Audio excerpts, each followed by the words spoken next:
Hello everyone, I'm back. This time I am going to show you the goodies I bought at Summit Racing. I'll just start with the loose stuff. I wanted to recolor the engine, so I got some engine primer, some clear, and then I just wanted to paint the engine with aluminum color paint. That's since changed.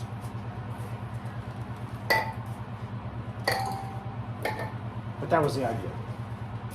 What else? I got some Loctite, Permatex brand, only because it's nice to have around, and it was $5. It seemed like a good price. What else is there? I got some JB Clear weld. The reason why is the stand that the phone is sitting on has fallen over from wind. Luckily it works fine in here because there is no wind, but I've got to fix it, especially for my time-lapse videos. A lot of times the phone falls down while I'm doing the time-lapse video outside. Okay, and there's just the receipt here.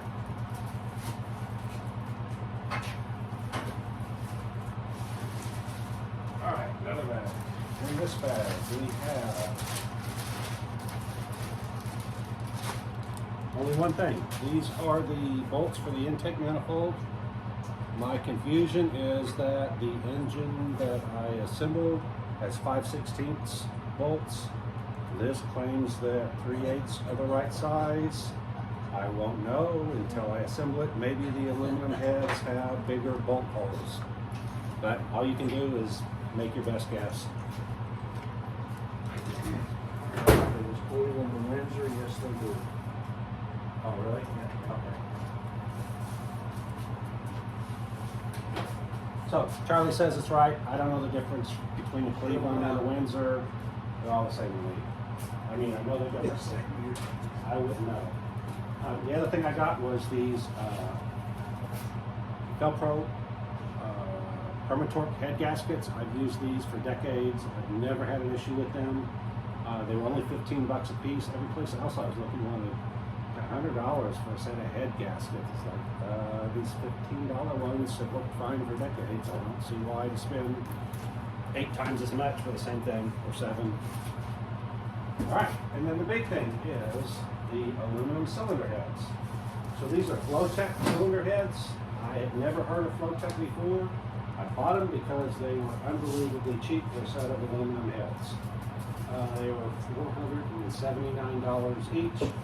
I just couldn't pass it. So let's see what I got.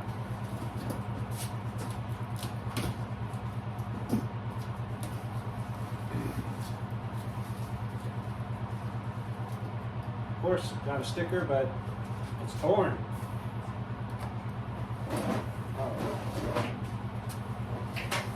The other thing is, it said they were assembled, but in the picture it showed I had half assembled.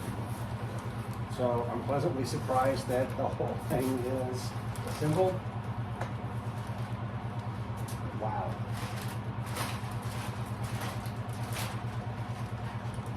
So anyone that's building an engine, you're crazy not to get a set of these heads. They've got revised ports. They've raised them and smoothed them out. And same thing with the exhaust ports.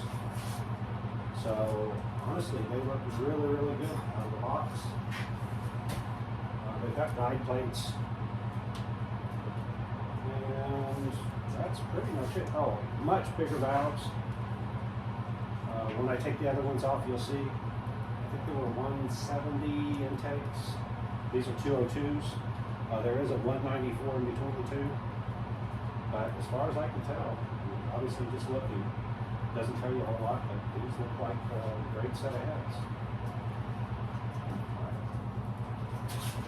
I don't expect the other head to be any different, so I'm not going to bother unboxing it.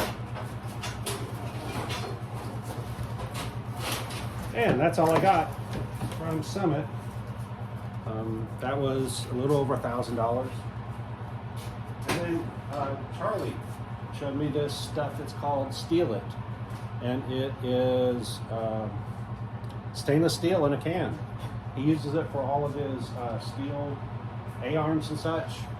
Instead of paint, it's supposed to put a coat of actual stainless steel on top of it. So, rather than going through all of the priming and painting and clear, I'm going to use this on the engine block. I am cleaning the engine block as we speak. That is a very tedious and unpleasant job. I don't like doing tedious work. But I want to put this stuff to a test and see how it works for engine paint. If it works well for engine paint, I'm going to use it from now on. So we're going to test. And Charlie's assembling a chassis. Get a bigger hammer. All right, so let me see if I can do this without breaking my stand. Since it's on its last leg there, it just fell apart. All right, so here is the engine. It's assembled. I have stuff stacked on it. Got the stuff I just took out. It's assembled all except for the center intake bolts, which I ordered longer ones, and the center ones it's critical. It has to be exactly the right length. So it has to be a 1/4 inch shorter. I did not torque them down fully. I just torqued them down enough to seat the gasket. So what I'll do is I'll go get those bolts. You can see those center bolts. What happens is that the flange here gets in the way of the bolt. It has to come in at an angle and go over, and then the throttle bracket right here, throttle mechanism, gets in the way of this other bolt. So I actually have to open the throttle, put the bolt in, and close it. That throttle's got a pretty stiff spring, so that's a little bit of a challenge. Here's my engine. Again, I took the paint off. There's no reason to take the paint off of the heads because I am not using those heads. Like I said, taking the paint off, I sprayed it several times with paint stripper.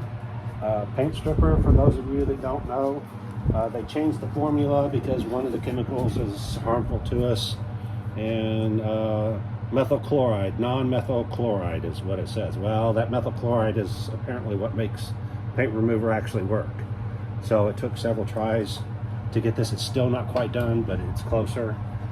That's a good thing they changed it, because it still smells like you're cleaning an oven in here. Yeah. and in fact, Charlie brought up a good point. I have used oven cleaner in the past, and honestly, it works just as well, and it's a fraction of the price of this stuff. So the next time I do one, I'm going to go back to using oven cleaner.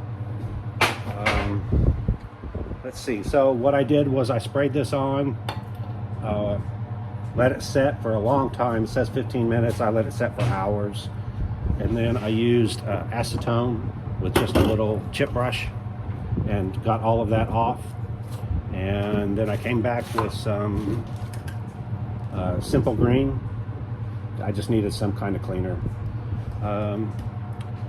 That was round one. Then I repeated that a second time, and that's what you see here.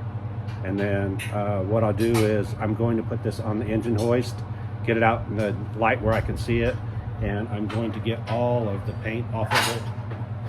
The only reason I'm getting all of the paint off is because I want to give that stainless steel spray a fair test. If it comes off, I don't want to say, well, I didn't clean the block. That's maybe why it came off. I'm thinking I may put the cover back on the front when I paint it. That way I don't have to be careful about overspray. That's the reason why I want to paint it before I put the heads on. Otherwise I have to mask it off, tape it off, and it's a whole lot easier just to spray it and not worry about overspray. And then when I take these heads off, there might be some areas that are covered by these heads that aren't covered by the other, or vice versa. I'll find that out when I get there. Okay, that's all I can think of. So, like, subscribe, hit the alert, and remember, if you don't know what's going on, you don't know jack. Bye.